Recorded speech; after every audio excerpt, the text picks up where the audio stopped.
Baik Ustaz, jazakallah khair atas materinya pagi hari ini. Ada pertanyaan Ustaz dari jamaah di YouTube. Tadi disebutkan hadis agama adalah nasihat untuk Allah. Maksudnya ini bagaimana Ustaz? Ya, menarik ya. Jadi begini, bahasa Arab itu masuk ke dalam bahasa Indonesia sedikit apa banyak? Banyak sekali. Banyak sekali. Bahkan ahli bahasa Arab dan ahli bahasa Indonesia sampai berani mengatakan 50% lebih. Bahasa Arab masuk ke dalam bahasa Indonesia. Ya, antum lihat aja DPR, MPR, semuanya bahasa Arab semua. Dewan, Ar-Ra'iyah, Al-Musyawarah, Al-Wakil, Dewan Perwakilan Rakyat, semuanya bahasa Arab. Titik, noktah, saham, kursi, ya, apalagi masjid, udah jelas itu ya. Nah, tapi bahasa Arab masuk ke dalam bahasa Indonesia kadang bergeser, tidak tepat. Ambil contoh misalnya insaf, nisaf, insaf. Apa yang belajar bahasa Arab kan tahu? Nisaf, insaf, nisaf. Pertengahan kan? Nisfu, nisaf, nisfu Sya'ban, pertengahan Sya'ban ya. Insaf. Nah, masuk dalam bahasa Indonesia insaf. Kapan kamu mau insaf? Nah, masuk kapan kamu mau pertengahan? Nah, jadi tobat, sadar. Kan nggak pas. Geser. Girah kan cemburu. Dalam bahasanya gairah jadi semangat. Cemburu jadi semangat. Kan nggak pas tuh. Geser. Ada lagi kurang. Mestinya artinya itu banyak. Seperti fitnah. Fitnah kan artinya banyak sekali. Ada godaan, ada ujian, ada fitnah, ada orang nggak mencuri dibilang mencuri. Masuk dalam bahasanya cuman ini saja, satu saja. Maka kalau dikatakan fitnah hidup, fitnah mati, harta dan anak-anakmu menjadi fitnah. Oh, difitnah sama anaknya gitu. Bingung lagi, fitnah kubur. Di kubur siapa yang mitnah? Gitu kan? Masuk dalam bahasa Indonesia cuman satu.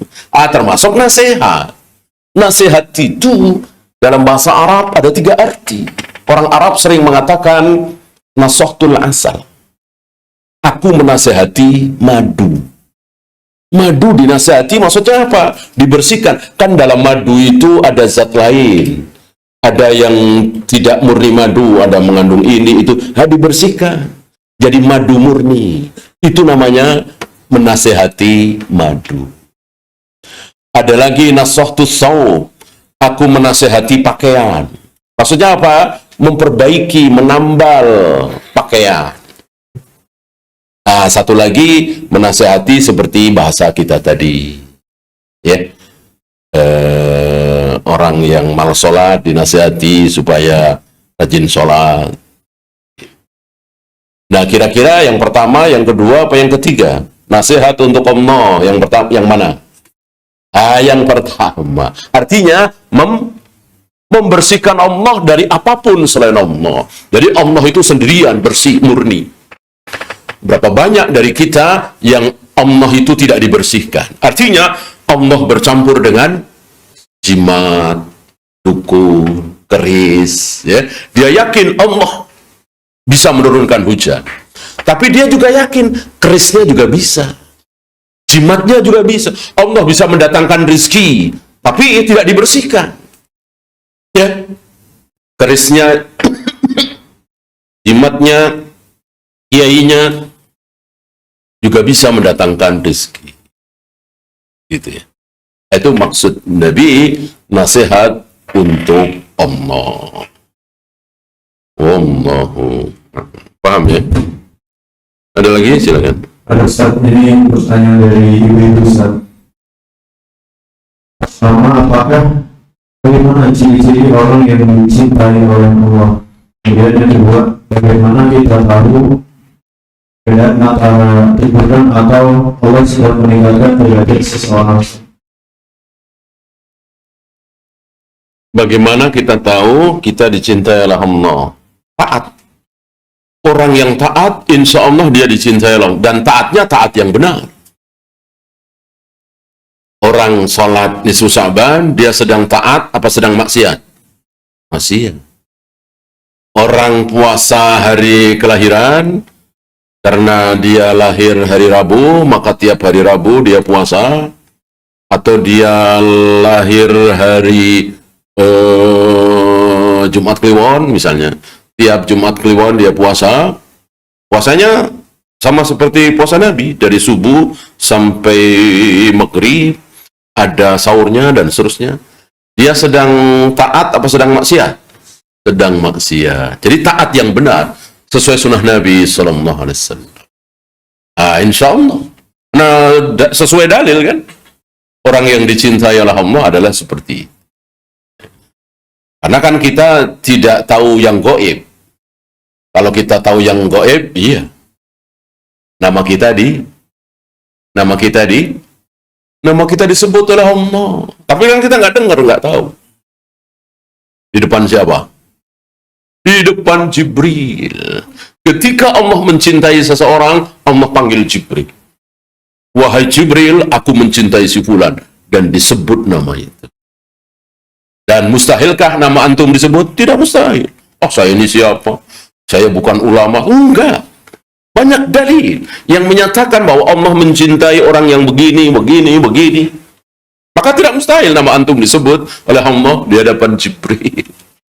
Ya. Lalu Allah perintahkan Jibril untuk mencintai si fulan. Kemudian Jibril pun mengumpulkan para malaikat. Mengumumkan bahwa Allah mencintai si fulan. Aku Jibril juga mencintai si fulan. Maka cintailah oleh kalian si fulan. Kayak apa? Tapi ini kan gaib. Yang tidak gaib yang bisa dilihat tadi. Kemudian bagaimana cara membedakan ini musibah, teguran, dan seterusnya? Lihat diri kita. Lihat diri kita.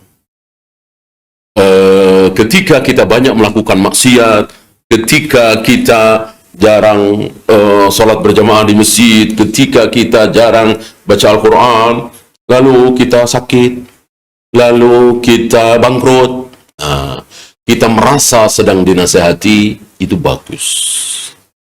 Ya. Maka segera tobat. Segera baca Al-Quran, segera sholat berjamaah di masjid, segera banyak sedekah, dan seterusnya. Wallahu. Ada lagi? Silakan coba di sini barangkali ada yang ingin ditanyakan.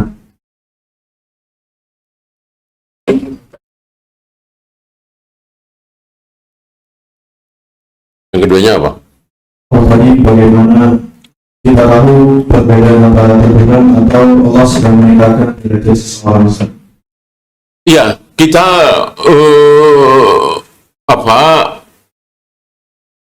bermuhasabah boleh. Yang tidak boleh memastikan. Ya.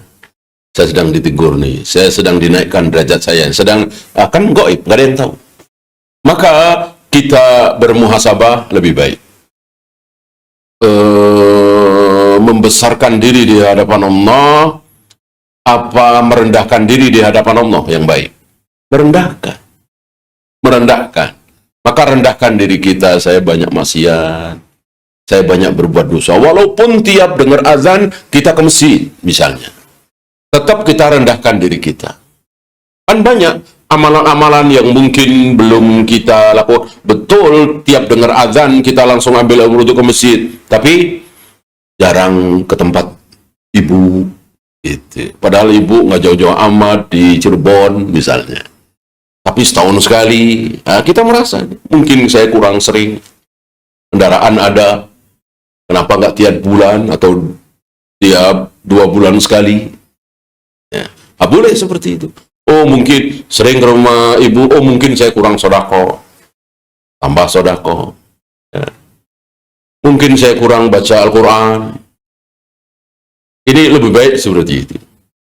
Seorang muslim itu lebih baik merasa banyak dosa daripada merasa banyak pahala.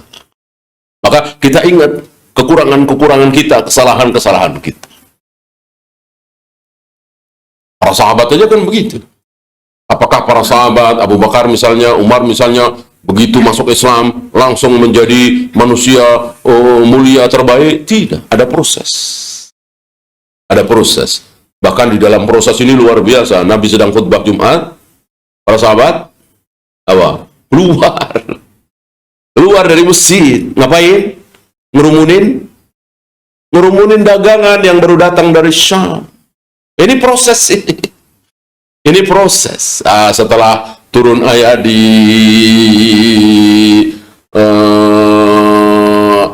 ingatkan oleh Allah di akhir surat Al-Jumu'ah itu, lalu mereka taubat. Ya. Jangan seperti orang Rafidhah.